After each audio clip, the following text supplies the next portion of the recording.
ఏడాదిలాగే 18 సంవత్సరాలుగా తాము కార్తీక మాస వన విహార కార్యక్రమాలు నిర్వహిస్తున్నట్టు తిరుపతి ఆర్యవైశ్యుల కార్తీక సంధ్య అకాడమీ కార్యవర్గ అధ్యక్షుడు దిండుకుర్తి నరసింహులు పిలుపునిచ్చారు.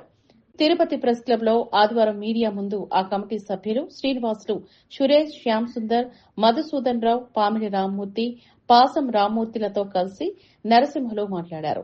చంద్రగిరి వద్దనున్న తొండవాడ ముక్కోటి ఈశ్వరాలయం నారాయణ గార్డెన్స్ లో ఉదయం 9 గంటలకు నెల్లి చెట్టు పూజతో మొదలై అల్పాహారం, సాంస్కృతిక కార్యక్రమాలు, పాటల పోటీలు, అనంతరం మధ్యాహ్న విందు భోజనం, తిరిగి ఆటోల పోటీలు, అల్పాహార తీనేటి విందు, బహుమతుల ప్రధానోత్సవం లాంటి కార్యక్రమాలతో ఈ కార్యక్రమాలు జరుగుతాయని వివరించారు.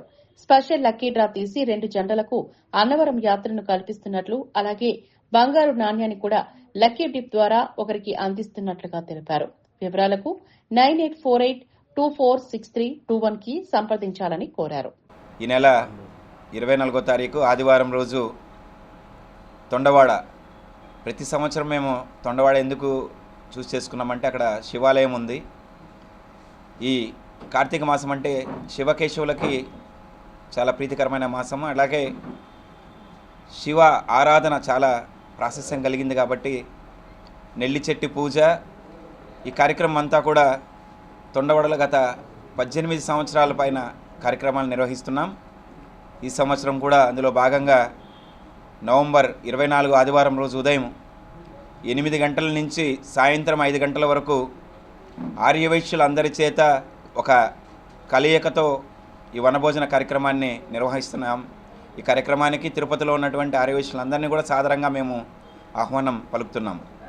ఉదయం 8:30 గంటలకి నెల్లి చెట్టు పూజ ఉంటుంది, తర్వాత అల్పాహారం ఉంటుంది, సాంస్కృతిక కార్యక్రమాలు ఉంటాయి. అలాగే మన సంప్రదాయాలు ఏమున్నాయో వాటికి సంబంధించి ఒక 2-3 నృత్య ప్రదర్శనలు కూడా ఏర్పాటు చేయడం జరుగుతుంది. భోజన అనంతరం వనవిందు కార్యక్రమం అనంతరం అక్కడికి విచ్చేసినటువంటి పిల్లలు, పెద్దలు అందరితో ఆటల పోటీలు ఉంటాయి.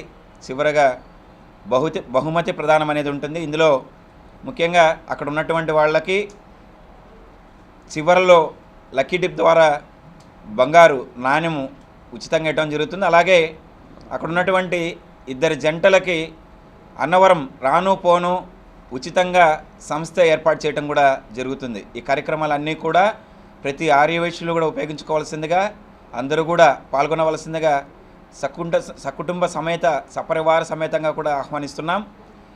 అలాగే కార్యక్రమంలో పాల్గొని రాబోయే తరాలకి మన యొక్క సాంప్రదాయాలు వాటిని మనము ఇవ్వాలని, వారసత్వ సంపదగా ఇవ్వాలని కూడా ప్రతి ఒక్కరికి కూడా సూచన చేస్తూ ఈ కార్యక్రమాన్ని నిర్వహిస్తున్నాం. మరొకసారి అందరికీ కూడా పేరు పేరున ఆహ్వానాన్ని తెలియజేస్తున్నాం.